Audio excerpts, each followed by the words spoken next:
നമസ്കാരം. Raf talk ഫുട്ബോളിലേക്ക് ഏവർക്കും സ്വാഗതം. സൗദി അറേബ്യയിലെ അൽ നസറിന്റെ വരുന്ന സീസണിലെ ആദ്യത്തെ ഔദ്യോഗിക മത്സരം ഇതാ ഇങ്ങടുത്തെത്തി. ബുധനാഴ്ചയാണ് മത്സരം. സൗദി അറേബ്യൻ സൂപ്പർ കപ്പിന്റെ സെമി ഫൈനലിൽ അൽ നസറും അൽ തവൂണും തമ്മിൽ ബുധനാഴ്ച രാത്രി 9:45 ഏറ്റുമുട്ടുകയാണ്. പക്ഷേ സീസണിന് മുന്നോടിയായി നടത്തിയ പ്രീ സീസൺ മത്സരങ്ങൾ അൽ നസറിന് ദുരന്തമായിട്ട് അവസാനിച്ചിരിക്കുന്നു. അവസാനത്തെ കളിയും അവർ തോറ്റു. അൽമരിയുടെ ഏകപക്ഷീയമായ 3 ഗോളുകൾക്ക് തോറ്റു. ക്രിസ്ത്യാനോ റൊണാൾഡോ സ്റ്റേഡിയത്തിൽ ഉണ്ടായിരുന്നു, പക്ഷെ അദ്ദേഹം കളിച്ചിട്ടില്ല. എന്നാൽ അവരുടെ മുന്നേറ്റ നിരയിലും മറ്റുമൊക്കെയായിട്ട് സൂപ്പർ താരങ്ങൾ ഉണ്ടായിരുന്നു. സാദിയോ മാനെ ഉണ്ടായിരുന്നു, ഒറ്റാവിയോ ഉണ്ടായിരുന്നു, ബ്രസോവിച്ച് ഉണ്ടായിരുന്നു, ടെല്ലസ് ഉണ്ടായിരുന്നു. ഇവരൊക്കെ ആദ്യ ലെവലിൽ ഉണ്ടായിട്ടും അൽമരിയോട് പിടിച്ചു നിൽക്കാൻ അൽ നസറിന് കഴിഞ്ഞില്ല എന്നുള്ളതാണ് ഏറ്റവും ശ്രദ്ധേയമായിട്ടുള്ള കാര്യം. പ്രീ സീസണില് പോർച്ചുഗലിലും സ്പെയിനിലുമായിട്ട് അവർ 8 മത്സരങ്ങൾ കളിച്ചതിൽ അൽ നസറിന് വിജയിക്കാൻ പറ്റിയത് ഒരേ ഒരു കളിയാണ്.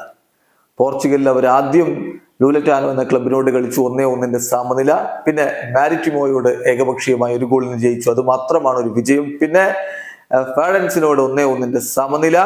പോർട്ടിമോണൻസിനോട് ഏകപക്ഷീയമായ 1 ഗോളിന് തോറ്റു. FC പോർട്ടയോട് 4 ഗോളിന് തകർന്നടിഞ്ഞു. അതിനുശേഷം ലുസിറ്റാനോയോട് ഗോൾ രഹിത സമനില.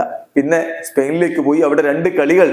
ഗ്രനഡയോട് ഏകപക്ഷീയമായ 1 ഗോളിന്റെ തോൽവി, അൽമരിയോട് ഏകപക്ഷീയമായ 3 ഗോളുകളുടെ തോൽവി. സീരിയ ചാമ്പ്യന്മാരായ ഇന്റർ മിലാനെ അൽ ഇത്തിഹാദ് തോൽപ്പിക്കുന്നത് നമ്മൾ കണ്ടപ്പോൾ അൽ നസർ ലലീഗയിൽ നിന്ന് റെലഗേറ്റ് ചെയ്യപ്പെട്ട ടീമുകളോട് പോലും ബുദ്ധിമുട്ടുന്ന കാഴ്ച, പോർച്ചുഗലിലെ 2ാം നിര ടീമിനോടൊക്കെ തോൽക്കുന്നതും സമനിലയാകുന്നതും ഒക്കെ ആയിട്ടുള്ള കാഴ്ചകളാണ് നമ്മൾ കാണുന്നത്. അപ്പം അടുത്ത സീസണിൽ എന്ത് എന്നൊരു ചോദ്യം അവരുടെ മുന്നിലുണ്ട്. പ്രീ സീസണാണ്, റിസൾട്ടിന് വലിയ പ്രാധാന്യം ഒന്നും കൊടുക്കേണ്ട, ഒക്കെ ശരിയാണ്.